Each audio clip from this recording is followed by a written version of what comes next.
이동형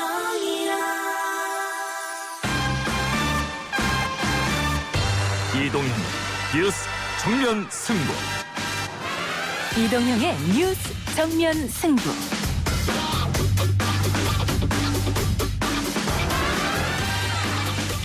청취자 여러분 안녕하십니까, 이동형입니다. 아파트에 불을 지르고 대피하는 주민들에게 흉기를 휘둘러 5명을 살해한 안인득, 항소심에서 감형이 됐는데요. 당시 안인득의 발언 듣고 오겠습니다. 저는 말씀드리고, 저도 하소연을 했었고 10년 동안 불이익을 당해왔습니다. 그리고 하루도 안 멀다고 불이익을 당해오고 이러다 보면 화가 날 대로 나오고. 1심은 사형, 하지만 2심은 무기징역이었습니다. 심신미약이 재판부에서 받아들여지면서 감형이 된 건데요. 피해자 가족들은 비탄에 빠졌습니다. 경기대 이수정 교수 연결해서 이야기 들어보겠습니다. 1시간 15분짜리가 달랑 38분 만에 끝나는 그런 수업이 비일비재합니다. 학교와도 소통이 전혀 안 되고 있고, 그리고 교육부나 정부에서도 전혀 대학생들을 위한 대책을 하나도 마련해주지 않아서. 등록금 반환에 대한 대학생들의 입장 들어봤습니다. 2,600명의 학생들 집단 소송도 계획 중인데요. 이 소송을 이끌고 있는 전국 대학생 네트워크 전다현 공동의장 2부에서 만나보겠습니다. 울턴 전 보좌관의 회고로 그것이 일어난 방이 예정대로 온라인과 오프라인에서 판매가 시작됐습니다. 미국의 최대 온라인 상거래 업체인 아마존에서는 판매가 시작되면서 베스트셀러 1위에 올랐습니다. 볼턴 회고록 출간과 동시에 베스트셀러에 올랐습니다만 우리 정부와 외교가에서는 거짓이라는 평가도 많습니다. 한편 김정은 북한 국무위원장은 대남 군사행동 계획 보류를 지시했죠. 3부에서 국제관계 전문가인 한동대 박원곤 교수와 함께 한반도 상황 분석해보겠습니다. 2017년 5월에 정규직 전환 방침을 정하고 정규직 전환에 합의하여 이제 마무리를 짓게 되었습니다. 인천공항 노동자하고도 협의가 없었습니다. 자회사로 가기로 합의를 했는데 갑자기 2달 만에 입장을 바꾸어. 인천공항 비정규직의 정규직화 관련 파열음이 큽니다. 특히 현 정부 들어 불거진 20대의 공정 문제와도 깊게 연결된 사안인데요. 4부 830 정치 토크에서 관련 이야기 나눠보겠습니다. 6월 24일 수요일 이동의 뉴스 정면 승부 시작합니다.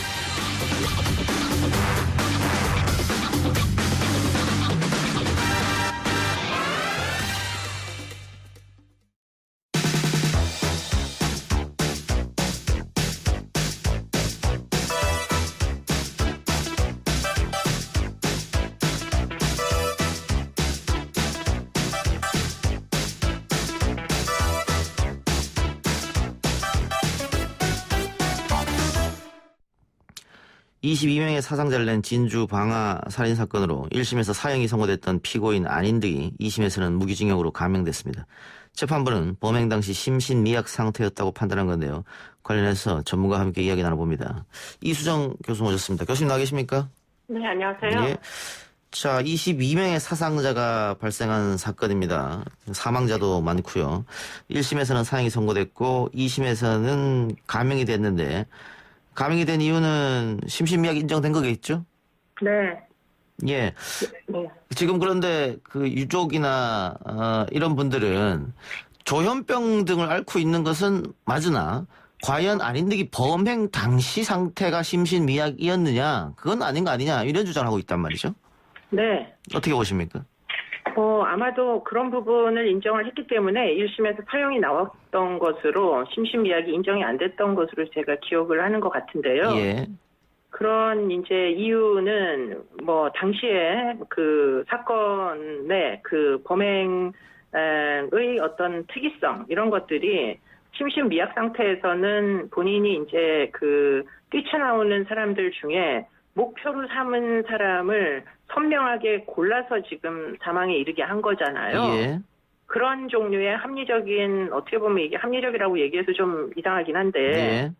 분명한 목적을 가진 이런 행위들을 하기가, 선별적으로 하기가 무지하게 어렵다. 이렇게 이제 판단을 하고, 정신 상태는 조현병이 있다고 보이나, 문제는 조현병이 범행 당시에 그런 이제 범죄 행위의 여러 가지 취약 요인을 판단력의 미비나 이런 문제를 일으켰느냐. 예. 행동 통제를 못하게 된다거나 뭐 이런 종류의 이제 문제를 일으켰느냐가 이제 문제가 됐던 예. 거거든요. 그래서 1심에서는 조현병이 있다 하여 지금 이제 그야말로 무슨 뭐 무계획적인 우발적인 행위로는 보이지 않는다. 예. 상당히 계획적이고 뭐 목표한 희생자들만 공격을 한 이런 이제 계획적인 행위, 이성적인 판단을 여전히 할 수 있었던 순간이었다면 그 부분에 대해서 그런 행동에 대해서 형사 책임을 묻겠다 이렇게 판단이 나온 거고요. 예. 지금 항소심에서는 그렇지 않다. 그 당시에 심신 미약 상태였다. 이렇게 이제 판단을 한 것으로 보입니다. 예.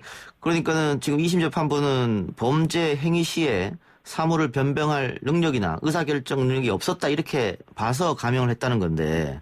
네. 근데 검찰이나 유족들의 말은 교수님 말처럼 범행 당시에 일단 방어를 하고 나오는 사람들을 향해서 목이나 머리 등 급소만 찔렀는데 이게 어떻게 이게 사물을 변병할 능력이 없고 의사결정 능력이 저하된 거겠느냐 이렇게 반발을 한다는 거지 않습니까?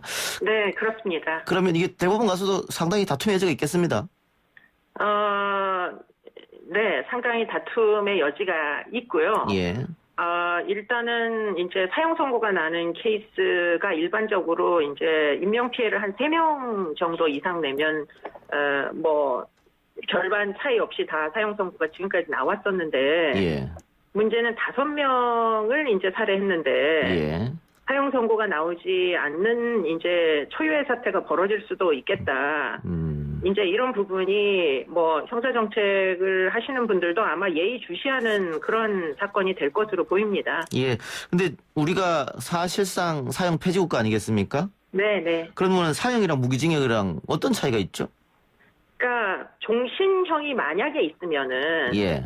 그러면은 사형을 집행하지 않으면 이제 종신형과 다름이 없는 그렇기 때문에 뭐 종신형을 선고를 하면 평생 동안 이제 교도소에서 못 나오는 상황이 될 테니까 지금 사형 선고를 하는 것과 하나도 진배 없는 그런 이제 처분이 될 것이거든요. 예. 그런데 우리나라의 무기징역은 종신형이 아닙니다. 예. 그렇기 때문에 무기징역이더라도 한 25년 정도 있으면 대부분 다 출소를 하게 되다 보니까 아하. 문제는 마른 무기로 뭐 형기가 정해져 있지 않게 이렇게 되어 있지만 문제는 이제 무한정은 아니라는 거죠.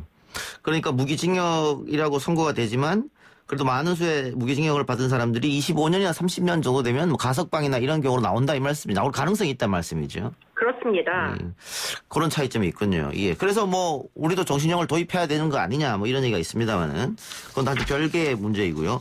네, 뭐 사형 제도 자체를 폐지해야 되냐 이건 뭐 다른 그 논쟁점이기 때문에 지금 이 사건과 직접적인 연관성이 있어 보이진 않습니다. 예.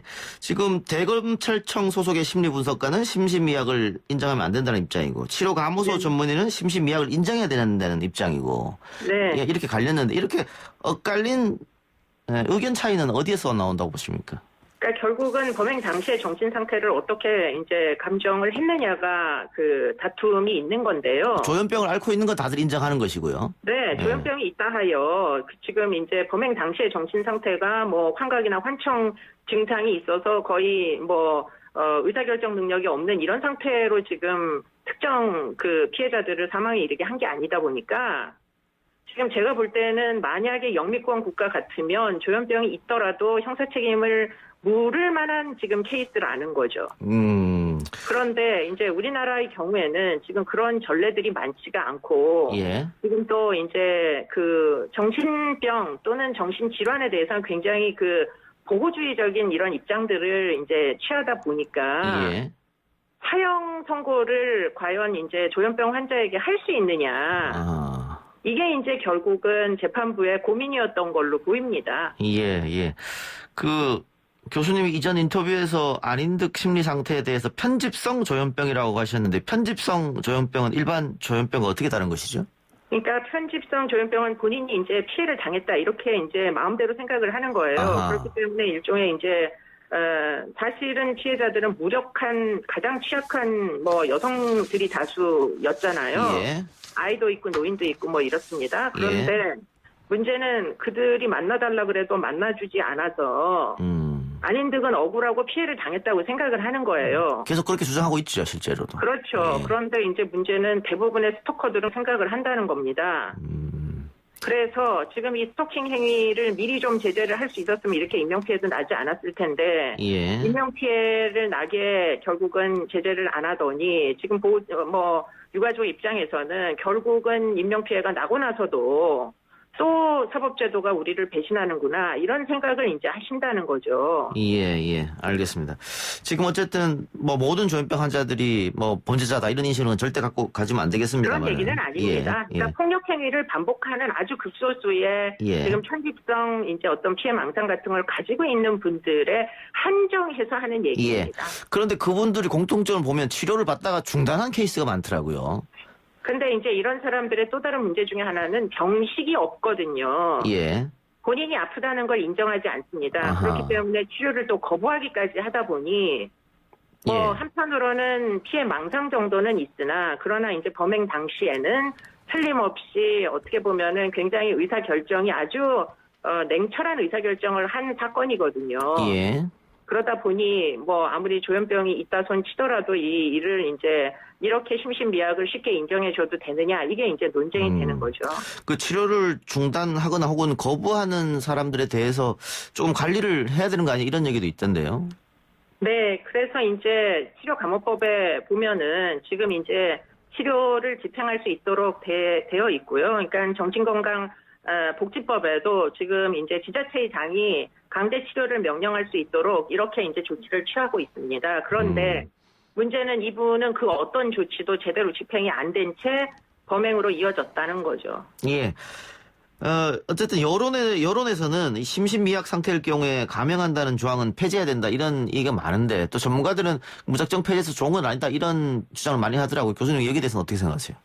네, 정말로 의사결정 능력에 문제가 있는 분들이 계시거든요. 예. 그래서 그냥 거의 정신을 잃다시피 한 상황에서 흉기를 막 이렇게 무차별적으로 휘두른다거나 이런 분들도 가끔 이제 있습니다. 그런 사건이. 예. 그런 경우에까지 마치 계획적으로 치밀하게 사건을 벌인 것처럼 이렇게 처벌을 하면 안 되겠길래 지금 이 심신미약은 범행 당시에 어떤 이제 생각을 벌렸느냐를 보고 따져야 된다 이런 이제 논거인 거죠. 예.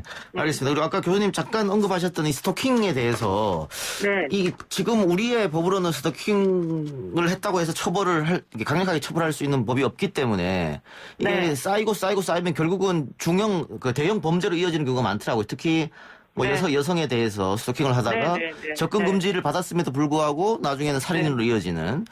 그래서 다양하게 입법을 해야 된다라고 주장하고 있고 몇몇 의원들이 안을 내기도 합니다만 잘 통과가 되지 않는 것 같아요. 네, 근데 이제 지금 21대 국회에서는 비교적 지금 여러 의원들이 지금 의원 입법을 하기 위해서 또 활발하게 토론하고 계시고요. 예. 그래서 이번만큼은 스토킹 방지법이 이제 무조건 구애자 모두를 처벌하겠다 이런 게 아니고요. 예. 상습적으로 아닌 듯 같은 이제 행위를 하는 이유 없이 사귀지도 않는데 사귄다고 주장을 하면서 마구 이제 여성들을 쫓아다니거나 아니면은 파트너 관계에 있던 사람이 헤어지고 나서도 포기를 못하고서는 위협을 한다거나 이런 이제 아주 제한된 경우에는 상습 스토킹에 대해서는 엄벌을 하겠다 하는 이제 법안을 지금 현재 여러 의원들이 만들고 있는 것으로 알고 있습니다. 예. 이번엔 좀 통과됐으면 그런 바람이네요. 알겠습니다. 교수님 오늘 말씀 고맙습니다. 네, 고맙습니다. 예, 지금까지 경기대학교 범죄심리학과 이수정 교수였습니다. 1부 순서 마치고요. 2부 기자 언박싱 아주경제 김태현 기자와 돌아오겠습니다.